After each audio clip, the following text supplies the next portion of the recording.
Why is One Piece such a successful cultural phenomenon in and outside of the TCG? Today we're going to break that down as best as I can, mostly being like a part-time fan. So for reference, I am mostly a Pokemon card collector and reseller.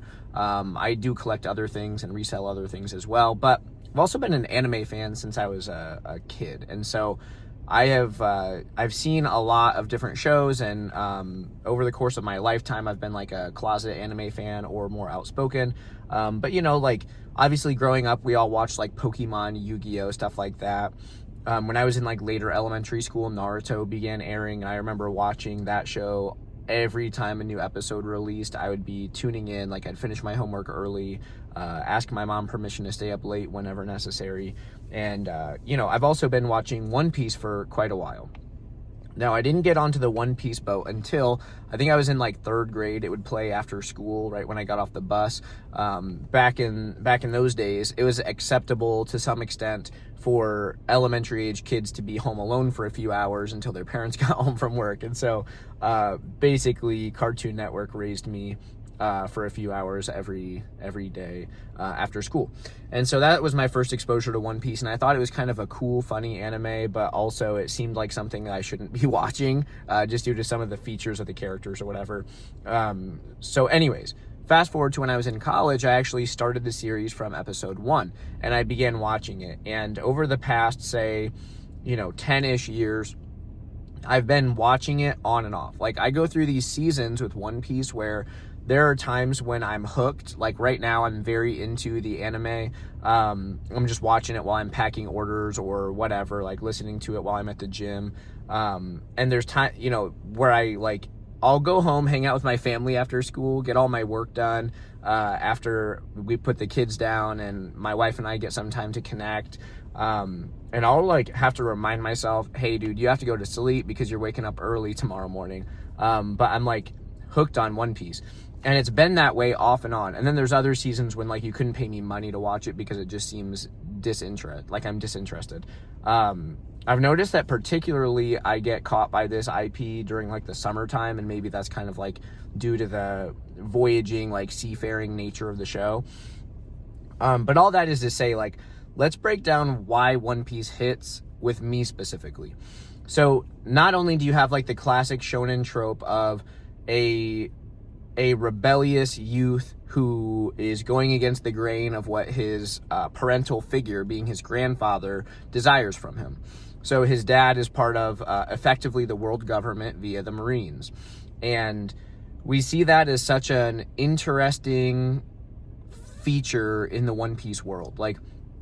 Technically, the Marines are the greatest form of defense for the citizens of the One Piece world, the world that they live in. However, we see often these tyrannical leaders at both small and large scale levels that kind of disrupt everybody's ability to find peace and enjoyment and freedom. And so Luffy, being the main character, he wants to go out and just do his own thing. So he wants to find his own path. His grandpa, who is a ranking officer in the Marines, is resentful of that. It suggests not wanting him to go do that in both direct language and physical action. He does it anyways, which I think is gripping because I don't have the young female perspective, but I was a young man. I'm getting close to age 30 now, so I don't know if I would still constitute myself as a young man. I think so. I'm young, athletic still. My brain works well. But that's the exact thing that I believe every healthy, well-adjusted young male desires is adventure, right? And so even when we take a step back into the psychology of parenting, right? My wife and I have conversations about this often. We have 2 boys. And so currently, and my wife is always talking about we hope that we have a daughter eventually. And her point in that is because boys tend to be a little bit more disconnected from their family as they grow older. And I attribute that, circling back to my point, because boys fundamentally seek adventure and journey, right? Men like tasks and purpose. And not to say that women don't, but a young man has to orient himself in the world by finding what works. And often it's like trial and error, scraping your knee, getting back up, living with a goose egg on your head for a while, you know. And that's very much what Luffy embodies. So I think that him as a protagonist, he captivates the audience because he is the fundamental, like, trope for what a young man desires as he's orienting himself in the world, right? So he sets off on a journey with a purpose. And his conviction is so strong that every time he encounters a person, regardless of like their initial views of him, being kind of like a brash, you know, not always thoughtful person in his actions and the way he communicates with others, something about his convictions and his tenacity, the tenacity with which he pursues his goals, or the tenacity with which he pursues causes that he deems just, is gripping to his peers, right? And so that's why we see people like Zoro, Sanji, even an initial coward like Usopp, Nami, etc., align with him, right? He has that leadership skill because of the tenacity and the drive that he has and the conviction with which he pursues just causes. And so that also is kind of like an embodiment of, I believe, what every young man fundamentally wants in the world. And maybe I'm speaking out of turn. Like, you can provide commentary on your takes in the comment section down below. But I think that paired with like the whole voyage aspect, like that's what's going on with One Piece that makes it such a cool IP. You could say that maybe it is like the fan service element that people really like. And perhaps there's some of that, right? But I really think that One Piece catches people in that way. And then when you start to scale that and the story begins to unfold, and I'm not going to like provide any spoilers here, hopefully, but like what we see Luffy begin to do is pursue this journey of piracy, which like by definition is typically a shady thing, right? Pirates go against the grain. Pirates are taking from others. Pirates are pursuing treasure and greed, right? And Luffy wants to be the king of that. And so presumably that's why his grandfather doesn't want him to go down that path, right? His grandfather would rather see him be a man of lawful nature and pursue the same causes that he deemed just. But then we start seeing things pan out, and it's like, we see the world government do shady things via the Marines, right? Like we see like some tyrannical oppression, even in the beginning stages of this anime unfolding, with characters like Axe Hand and all that, and like even at the low level, right? And I think that as you continue to scale that and you go into like the whole world government leaders in the One Piece IP, what really caught my attention is when we got to this stage of the plot where we met the Eternal Dragons, okay? And the Eternal Dragons are basically so wealthy and so powerful, thereby powerful, that they can treat other humans however the heck they want. Like, they're enslaving other human beings, and you're not supposed to look at them, and there is severe consequences to even like breathing the same air as these people. And when Luffy sees that, he doesn't run away from it, right? When Luffy sees all that and he deems that that is like an unjust cause, he stands up to it, right? And he's not alone in that. And so we see this like radical uprising against all these causes. And it's like, on one hand, if you are people who read like children's literature growing up, you're probably familiar with The Emperor's New Clothes by Hans Christian Andersen. And in that story, it's essentially like this king, this emperor, gets bamboozled by these two grifters who convince him, due to his large wardrobe, that they are the best weavers on the planet, and they can make him a robe from the finest gold thread if he just provides them with a whole ton of money.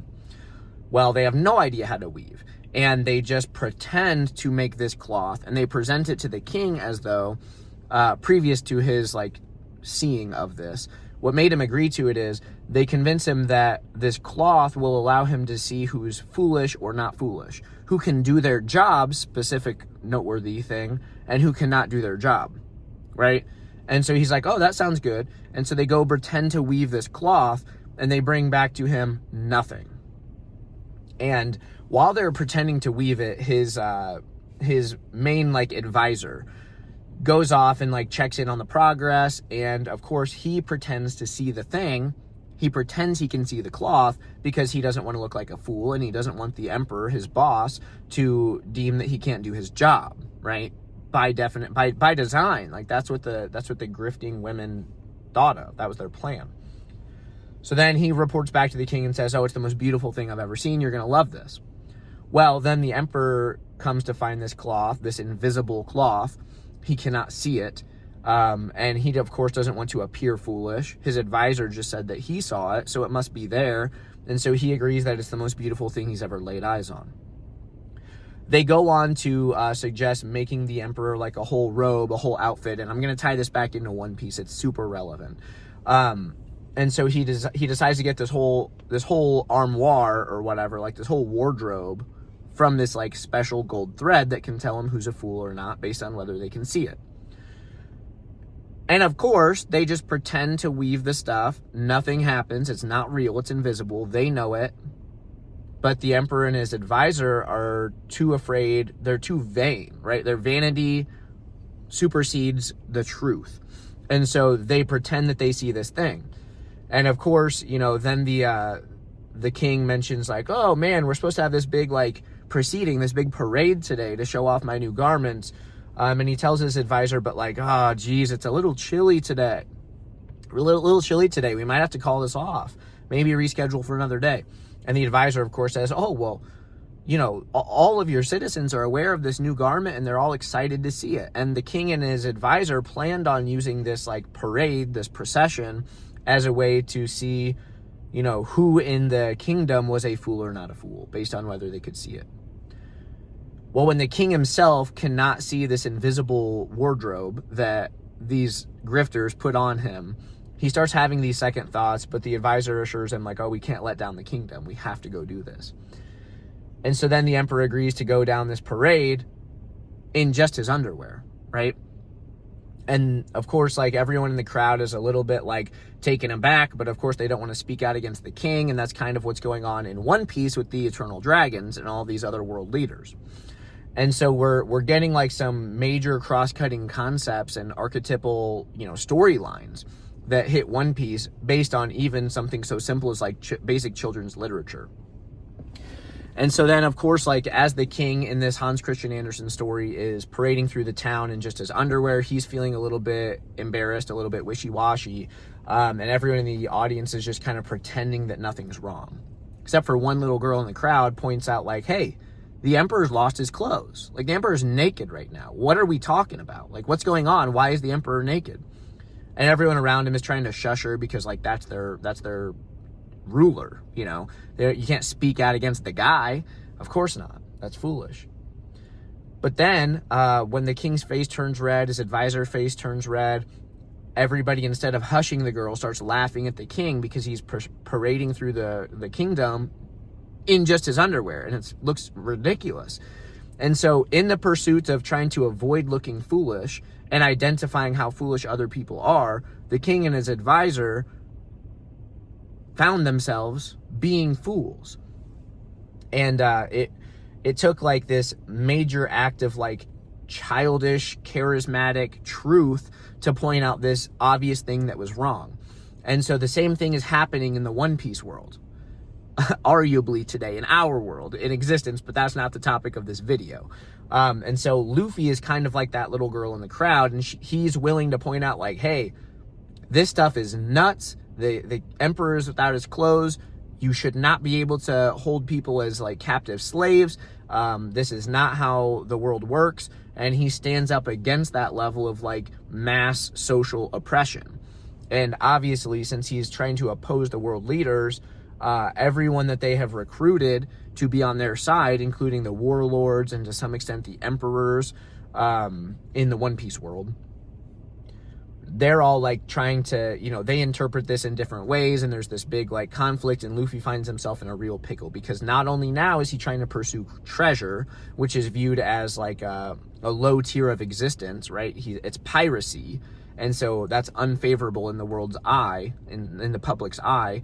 But it's like in all of Luffy's attempts to pursue piracy, what he's actually doing is liberating oppressed villages and oppressed kingdoms. And he's standing up against the obvious evils that are governing the world. And so it's kind of this ironic paradigm where like Luffy is a pirate, which is inherently a negative title.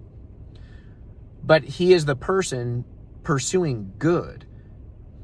And so he then, you know, that fundamentally, and if I go any further, I'm afraid I'm going to run the risk of like spoilers and stuff. But like, so far as the plot of this anime goes, that's why it's so captivating, is because it hits all of these major archetypal comparisons across, you know, various forms of classical and children's literature.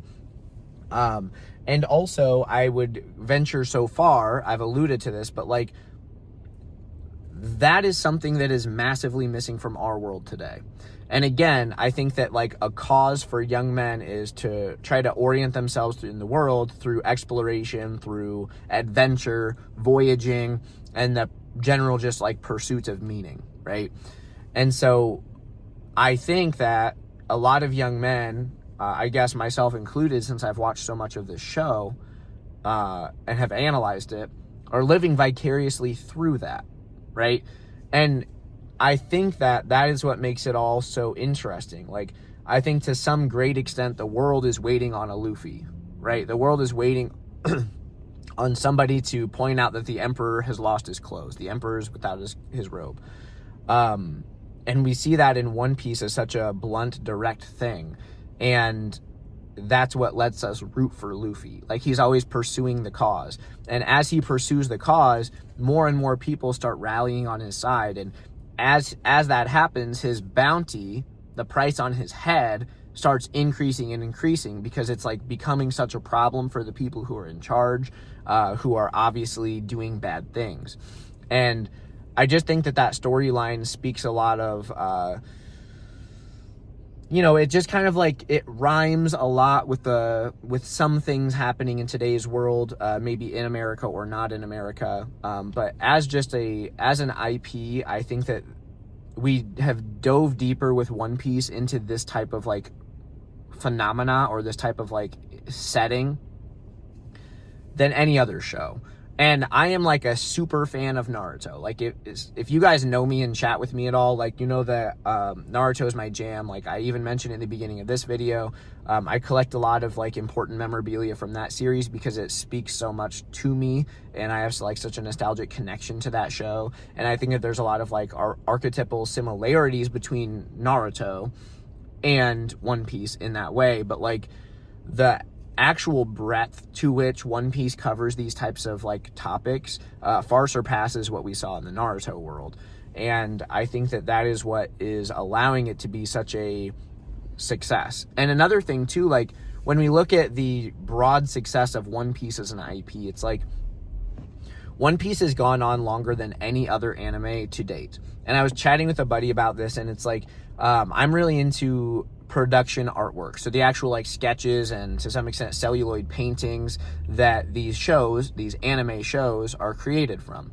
And so basically like all of these shows are just created from like a flip book that is digitally animated, right? So sketches that are turned into a flip book that are digitally animated, and that's what becomes the show.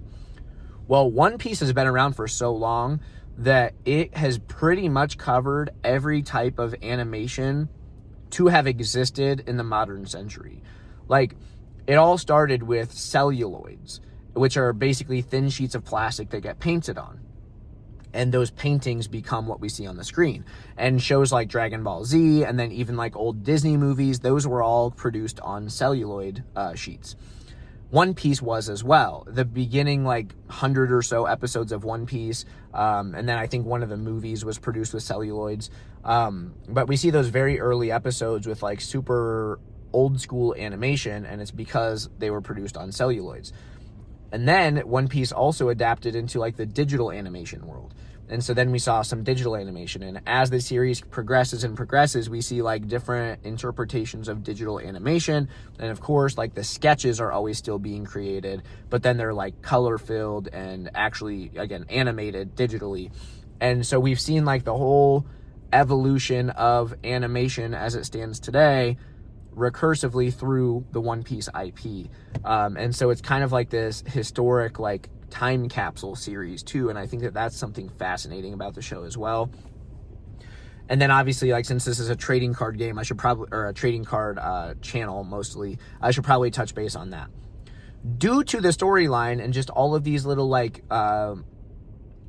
interests within the IP itself, now that they've produced a successful trading card game, I think that that just adds another layer to the fascination and the interest and the captivation about this storyline, that characters involved. And for that reason, I guess, that's like a big bull argument for One Piece. And I know what you're thinking, like, well, Drew, we've already seen the One Piece market crash. What are you talking about? This is copium. Well, we have seen like a loss of interest or some interest wane away from One Piece, but there's still massive sales happening, and the trading card game hasn't crashed. People are actually playing the tabletop game. They're collecting the stuff. They're buying the sealed boxes. They're buying the sealed cases. And so long as One Piece continues creating this like compelling narrative and people are still buying into that storyline, which arguably is like a very relevant and needed storyline in today's world to some extent, in reality, the One Piece card game should do fine. Now, do I put it above Pokemon in terms of like the ability to pursue profits? No. I mean, I operate primarily in Pokemon because it is the most predictably lucrative trading card game market, and I do run a business reselling trading cards, and so I'm going to operate in this space at the greatest demand. But with that said, I think that One Piece uniquely has an opportunity to continue to thrive in this type of like trading card environment, regardless of market conditions. I think that, you know, yesterday I made a video on this channel of like, is CGC closing the gap with PSA? And the same type of topic could be discussed today. Is One Piece closing the gap with Pokemon? And I'll bring up, you know, I would lean to some of the same comparisons that I made in yesterday's video regarding those grading companies. And in the fact that, like, is One Piece going to replace Pokemon as the #1 trading card game franchise or IP? Almost certainly not. But is it demonstrably being consumed to a greater extent now than any other trading card game? Arguably, yes. And I believe that we do have like sales data to kind of support that as well. So that's kind of like a little bit of like a nerd deep dive into the One Piece anime, why people like the IP so much, and then also some interesting like small brief takes on the trading card game as it relates to all of that. So a little bit offbeat for what I typically make videos on this channel. However, I thought that this one was kind of cooking in the back of my brain for a while, and so I thought I have some extra time today. Why not sit down and actually film this one? Hope you guys enjoyed it. Let me know what you think in the comments down below. If you want to support the channel, you can subscribe to it, like the video, leave a comment. You can also check me out at geminspector.com to get some assistance with pre-grading your trading cards if that's a hobby that you're interested in. But with that said, thank you all so much for watching, and I'll see you on the next one.